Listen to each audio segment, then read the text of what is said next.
Hello, everybody. This is Pun the Frugal Streamer from Don't Revive Me, Bro.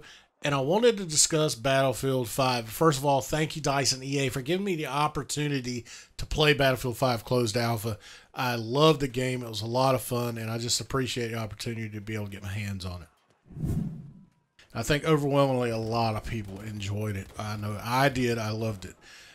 But there are some particular things that I took note of, and I gave feedback to DICE that I want to go over, I think are important to make the game even better than what it already is. And the first thing I want to talk about is the revive system. Now, I personally like the direction they went with the revive system. It does slow the game down a little bit, slow the pace down. It makes things a little bit more deliberate. You got to dedicate yourself to it. Especially if you're not a medic. But I think there's a few things that I didn't like about it. For the first thing, sometimes the E to revive did not show up, and it made it hard to revive.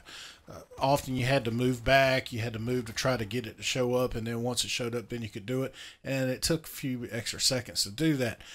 Well, a few extra seconds is very important in this game, and it could be the difference between dying and staying alive. And so that needs to show up better. Another thing that I thought was difficult was being able to recognize when a person was actually asking you to come revive them. The icon to me at first it did not display well. It was very faint. It was just hard to recognize. So I think DICE needs to do something either to make it highlight better, whether it to flash, do something to make it more easily recognizable to other players on the map. Because, everybody can revive now, and that's a good thing. The second thing that I wanted to discuss is on spotting. Now, overall, I like the fact that you can't just 3D spot anybody. Now, realizing that the icons that were popping up when you ADS was a bug in the game, I did actually like how it was working. But somehow it needs to be relaxed a bit for airplanes.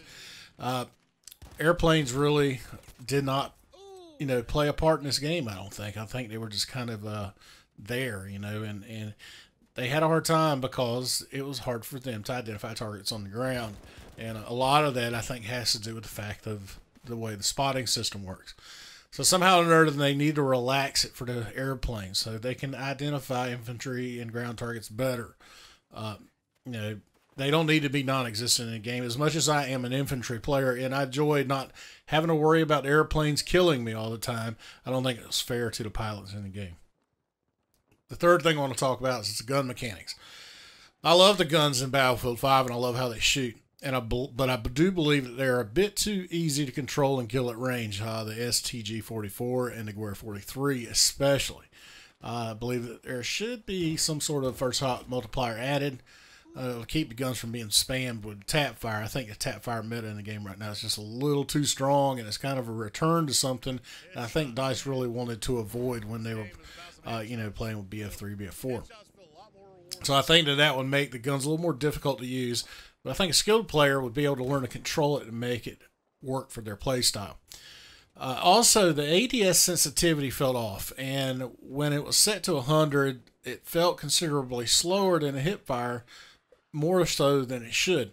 And I could not ever get it adjusted to where it felt comfortable for me. So I don't know if that was a bug problem that was, that they had, just the way that they implemented it. But I had a hard time the first day whenever aimed down sight. It was just really a struggle, especially when targets were a lot closer. Suppression was probably the most noticeable difference in this game from Battlefield 1. And I think it is the best thing that they could have done to the game. The visual suppression, it gives you a feel of being under fire, but it does not ruin your 1v1 encounters. And I pray that DICE does not change it. I think it is absolutely perfect the way it is, and it gives you an enjoyable experience. All right, so next thing is visual effects. I don't know anything about the various lighting textures and what affects what, but I can say that it was extremely difficult to see people when you're inside of a house and you're looking out because of how the lighting was whitewashed and you couldn't see it. Also, I thought the snow effect was a little overwhelming, especially inside a house. I don't think it should be snowing inside of a house. Even I understand sometimes the roof was blown off, and that's fine then. But I noticed a lot of occasions that it was snowing as hard inside of a house as it was outside, and it was a little ridiculous. I think it needs to be toned down, or at least have the ability to turn it off, in the UI somehow. Overall, the graphics were stunning as usual. It's nothing that you should not expect from a Frostbite 3 engine game. So, lastly, the light issue that I thought was funny was when you get revived and you have this white flash that happens right before you stand back up. I don't quite understand that. I thought it was kind of funny. I said, you're not really dead when you're lying down there. You're just bleeding out. But it almost acts like they're reviving you or resurrecting you from the dead. And the flash is supposed to bring you from the darkness into the light, so to speak, but you're not ever dead. I was like, it doesn't really make much sense. And it hinders the gameplay, if you're you have targets right up here close to you and you're trying to get a quick revive and get up and so you can fight again. So I mean, they could do away with it, and I don't think it would hurt anything. The next thing I wanted to talk about was the audio. Now, generally, audio is always amazing. It never fails at DICE. Takes it to a new level with every game that they come out with. But there was little things that felt impacted by the greater soundstage. Footsteps being the main one. Footsteps for infantry were nearly non-existent, and I could not hear a player coming from behind me, even if they were running.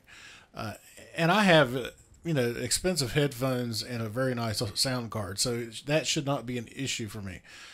I depend on audio cues and footsteps. They're a big deal to me. So we need to be able to hear footsteps, especially when they're in the snow. All right, next thing I want to talk about is the lobby system. DICE needs to make it so that everyone in the Origins friend list syncs up with Battlefield 5. Currently, the game limits you to the first 100 people that were added to your list. And it's absurd to carry over something from Battlefield 4 and Battlelog that hinders the ability of the player to play with their friends. You need to increase the number to match Origin.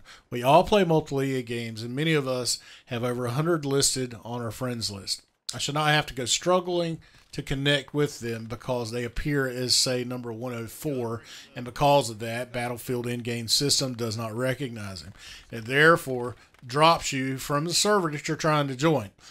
Likewise, we need to make the squad lobby, I think, voice over IP is a push to talk. I don't want to have it so that you constantly have to hear your squad's microphones and you be forced to mute them. All right, the next thing I want to talk about is optimization in DX12. Now, simply put, we need to have DirectX 12 working for Battlefield 5 so that CPUs aren't so taxed by all the additional processing it now has to do with all the server-side items that we now have to process. Many, including me, also had considerable stuttering in the game. I mean, a lot of people had it. Most of the people I watched that were streaming it, they were having considerable stuttering and frame freezing problems. And probably a lot of them, like me, probably had Ryzen processors. It's highly frustrating when you have a more than capable processor to have the stuttering that occurs in the game. The next thing I want to talk about is the attrition system. I personally enjoyed the limited ammo and the limited health. And I didn't really think it was a problem that if I needed to go get health or get ammunition, that I could either scavenge it from a dead player or I could go to one of the depot locations throughout the map and get what I needed without feeling too at risk from dying. With that being said, I think there's one thing that I did not like, and that was how it was automatic when you went and you scavenged ammunition from a dead player. Instead, I would actually like that to be an interaction. As you run near it, if you want to pick it up, hit E. Because with it being automatic, there is a chance that as you're picking up ammunition, you're not able to shoot your weapon if somebody begins to fire at you. Okay, so I'm personally fine with the number of magazines that you have, and I'm personally fine with the fact that you have limited health, especially after a revive from a squad player that is not a medic. That helps, I think, slow the game down. Again, it makes things a little bit more deliberate. It makes you think about what you're going to do. And I'm also happy with the depot placements. I don't think there was any issue with that. All right, so the next thing is movement. Now, movement overall, I thought movement was fine, but I would like to see the BF1 AD-AD fix put into Battlefield 5. And also when crouched, one of the things that kind of irritated me was how the gun set really high and it kind of blocked your view a little bit. And I wish that there was some way that you could possibly lower that. Now, vehicles. Let's talk about vehicles real quick. So tanks were pretty easy to take out by 1 or 2 players. I mean, I'll be honest, if you're a capable assault player, there was enough cover the way the hills were in most of the, most areas of the map that you could scoot around a tank pretty easily and take them out with what you had. I mean, you had the Panzerfaust and you had the dynamite that you could toss at a really long distance. So, most assault players didn't have a lot of problems with the tank, and I think that might have affected them a little bit because a lot of the times the tanks weren't really an issue, and as the game went out, and you started playing it more, and more people got familiar with it and familiar with the meta, you saw that most tanks kind of set off a bit, and they would not attack flags like you would normally think they would. Also, when driving it, sometimes it felt like you would oversteer a lot, and I thought it just felt a little too sensitive or responsive on the grounds.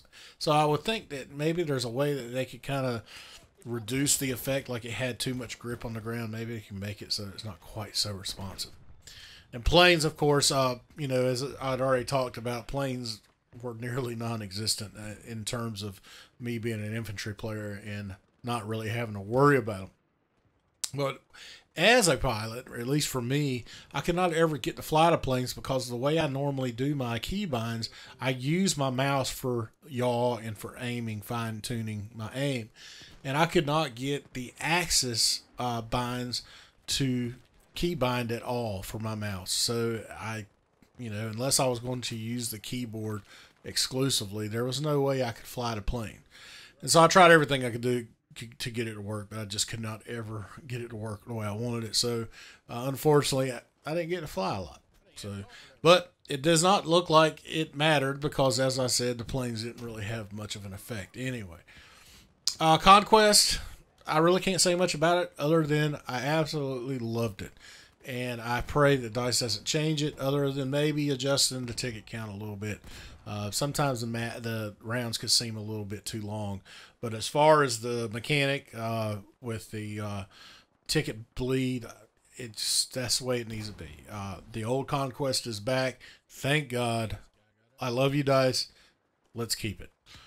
All right, Grand Operations. I didn't play it a whole lot because of the lack of servers, but when I did, it seemed a lot easier to play on the defense, and the attacking team, it just felt like it was a grind the whole way. And unfortunately for me, that's not fun. I like being tactical. I like being able to push as a team and not feel like I'm just, a bullet sponge. And unfortunately, a lot of times on the attacking team, that's the way it felt. And especially on day one when you're doing airborne, it was just brutal. Now, the UI and the HUD is the last thing I want to talk about. And generally speaking, I thought the UI was okay. Server browser icon was weird, though. I don't understand how people were supposed to recognize that little opaque little icon in the lower right corner of each of the big, icons for the different modes that we could choose for quick play. So I think maybe they can make it as a separate selection, kind of like the way Grand Operations and Conquest were designed. I was not a fan at all of putting that little icon down in the lower right hand corner. Now, once I understood what that was, maybe it wasn't such a big deal, but it was hard to recognize. I would also like to see a compass strip. Now, I'm spoiled by BRs now because a lot of the BRs, they put a compass strip in the upper right or upper part of the display on your HUD. And I actually think that's great. I love it. And I would like to see that in Battlefield. I think it would work well. Now, I'll go ahead and promote a fellow content creator and EA Game Changer. Lossy did a video on changing the UI a little bit, and I actually liked what he did. Because instead of having the flags and the score at the top, he moved it down toward the mini-map. And I actually think that's a great idea.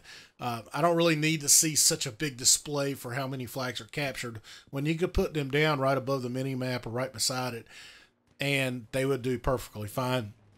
And then you have a free area where you could actually put that opaque compass strip that I would like to have so much. Okay, so lastly, and I said I wasn't going to talk about this, but the RSP, while we did not see anything about RSP, we know we have server browser. So there is a chance that we will see some sort of rental program. Okay, and I hope that we do.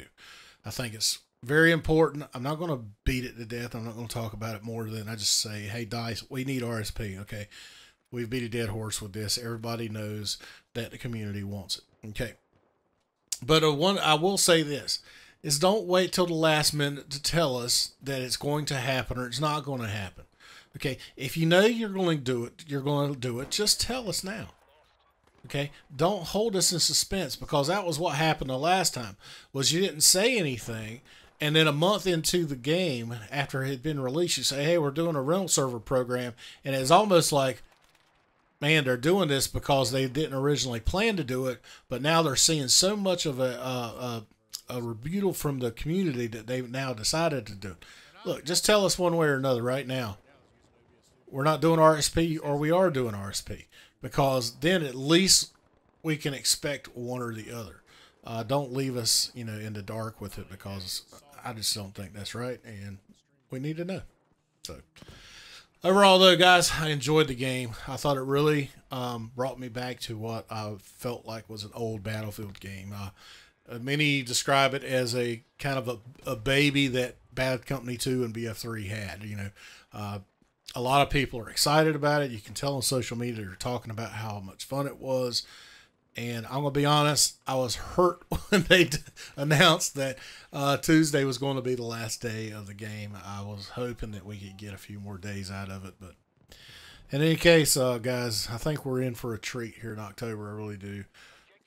I have not been this excited for a game in a long time after playing the alpha. Even with Battlefield 1 when I played it, this game has me excited. I think a lot of people will love it, and despite some of the issues that it has, the experience was overwhelmingly positive. So, and it's a good thing to see a return to squad play the way it has been done in Battlefield 5. I think everybody will find that it is quite the game. And I'm looking forward to October, guys. Well, that is it for me. I hope you enjoyed the gameplay, and I hope you enjoyed the commentary. And if you have any questions, or please, let me know what you think about each of these things that we talked about. Or if you have any other suggestions that I did not cover, make sure you can comment them down below, and I'd love to talk about them in future. I could bring them up on the podcast we do, the Battlefield podcast, or, I could do another video on it. But in any case, thank you guys for taking the time to watch this. I appreciate it. And we will see you out there on the battlefield. Bye-bye.